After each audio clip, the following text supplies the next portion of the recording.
Cable Bahamas has always been considered the innovator. People can have confidence in Cable Bahamas as a mobile operator because of our past history. We've proven to the Bahamian community that we are in fact able to manage additional services as a telecommunications company. Customers expect the best from Cable Bahamas. The technology that we bring is revolutionary technology because we know that the Bahamian public, they deserve it, and Cable Bahamas is here to bring it to them.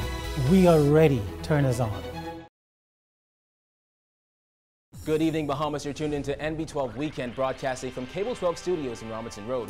Coming up tonight in news, a former PLP parliamentarian predicts the government to put the country in more financial problems. Carnival band said to have made thousands from the three-day festival. The Christian Council president says government is losing focus of important issues.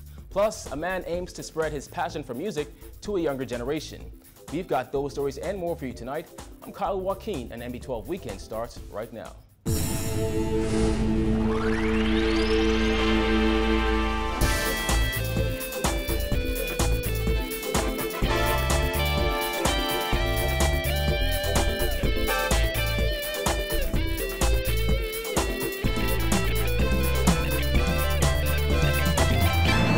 Wednesday, Prime Minister Perry Christie is expected to deliver the 2015-2016 budget communication, charting the country's financial path for the next fiscal year. But as government tries to tackle a ballooning national debt coupled with the need for more revenue to pay for promised policies, a former PLP parliamentarian says he expects government will dig the country into an even deeper financial hole. PAIGE MCCARTNEY reports.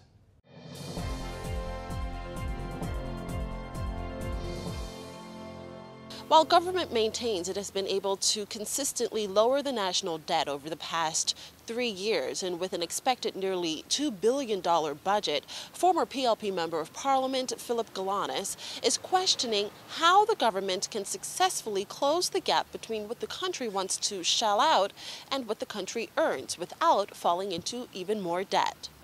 I would not have imagined back then that we would be at 74% today. And it will not surprise me if when Ms. Christie delivers his speech next week as the Minister of Finance, we will find that based on the deficit that will be expected or anticipated for the next year, 2015-2016, that there will have to be more borrowings. More borrowings means that in the absence of repayment of that debt, there will be more debt. As it stands now, the central bank has reported that the country's debt to GDP ratio is 73.4%, the highest it's ever been in the modern history of the Bahamas. By way of comparison, Guyana's debt to GDP ratio at the end of 2014 was 65.8%, and Haiti's was 26.7%. Jamaica's was 132.72%, and Suriname was 26.2%. Galana said he remembers several years ago when the debt to GDP ratio was 35% and the level of concern that arose then. He said he would have never thought then that it would breach 70% now. Nonetheless, Galana said he's comfortable with the decisions government has made to reduce the deficit, decisions he called difficult. I think by and large, the decisions have been good. We've not seen any catastrophic problems with respect to anything that has been, for which money has been borrowed in the country. And so I think that by and large, we're, you know, as difficult as it is, we must recognize that we're coming out of a very difficult period. From 2008 to date is a very, very long time for a recession to last. Typically, recessions don't last as long. And this has been a worldwide recession. But he said the government needs to take a firmer stance on reducing expenditure, and that means even more difficult decisions. He renewed a call to streamline personnel in the public service and called into question the spending habits of government officials. Those who are not producing, those who are not being accountable for their work, those who are not measuring up to their task ought to be let go. That's a tough decision to make, and it becomes more difficult the closer you get to an election, unfortunately, but that is a fact that needs to be addressed.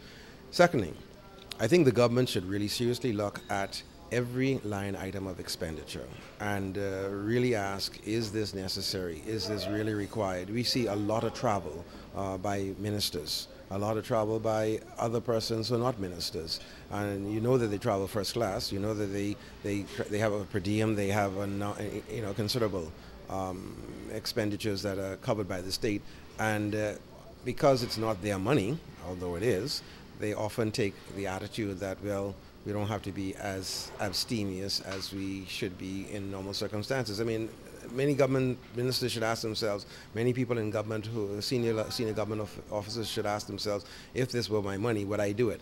Government's implementation of value-added tax at a rate of 7.5% in January this year was expected to generate enough revenue in an effort to chip away at the national debt and deficit.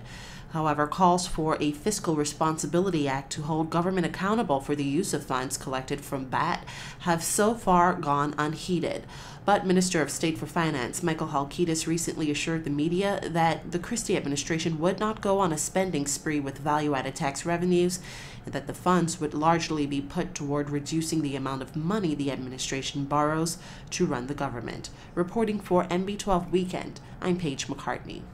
Meantime, Galanos is cautioning government not to be tempted by the influx of revenue as a result of value-added tax. He said while there are many pressing needs in various government departments for capital works and personnel at this sensitive time in the fiscal climate, closing the deficit should remain priority. I think that we need to recognize that value-added tax is really only a first step toward revenue enhancement. We are going to see an appreciation, an increase in revenue as a result of VAT. And I'm hoping that the government will not adopt the mindset that, okay, now that we have more money, let's spend more. I'm hoping that the same kind of attention that's being paid to increasing revenue through VAT will be paid to reducing expenditure. I am hoping also that, one, the government is going to keep the line on VAT, hold the rate at 7.5%, although there's going to be a tremendous temptation to increase that amount, if not now, certainly in the future. However, Galanos said VAT is not the final solution to revenue generation problems. He said tax collections have to be consistent across the board. The question is, are we going to see the benefit from VAT that was spoken about when it was being promoted? It is my hope, it is truly my I sincerely trust that the government is going to be committed to its promise to use VAT to help to reduce the national debt. Okay, because what do politicians normally do? And this is politicians across every country, across every political party, across everywhere. Whenever you give them new taxes, they spend more. They spend more, okay? There's a tendency to spend more. And so what we need to do is we spend more on new things, let's put it that way. I don't mind spending more on reducing the debt, but let's not spend more on new things. In other news, Carnival bands made thousands from packages during the first ever Bahamas Junkanoo Carnival. That's according to the president of the Band Owners Association, DARIO TERELLI. TERELLI heads the Rhythms Band, and while he would not say whether it was in the tens or the hundreds of thousands, TERELLI said his group, for one, made a pretty decent profit over the carnival weekend.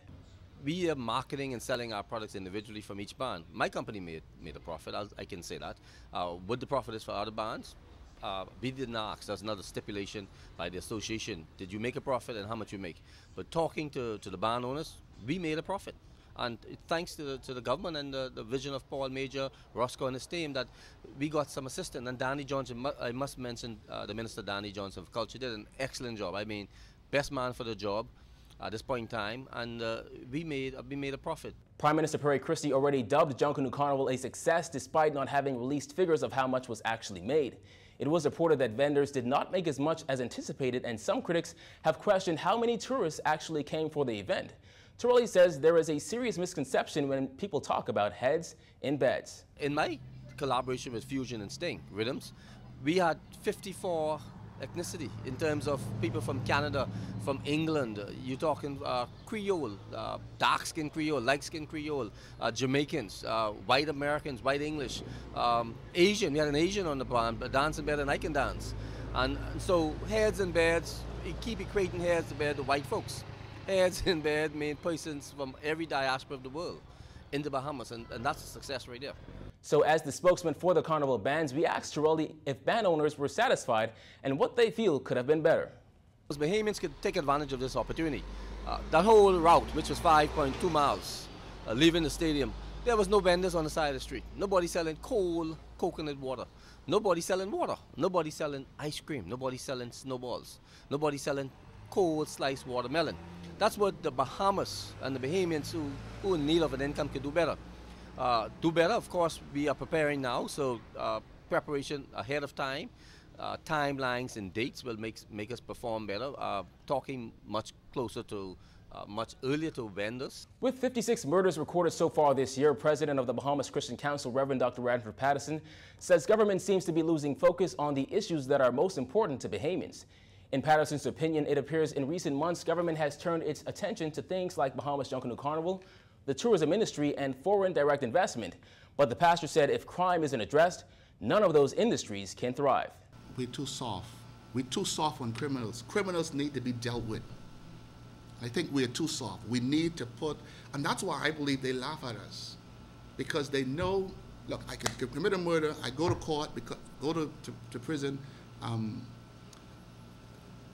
know I'm not going to be there long, I come back out, put on ankle bracelet, I'm able to still go ahead and commit more murders because nobody's going to do anything about it. We need to stop this foolishness. Patterson said reducing crime must remain at the forefront of the national discussion. Second to that, he said, is fixing the issues in the criminal justice system that allow criminals back on the streets. How could you be out on bail for murder?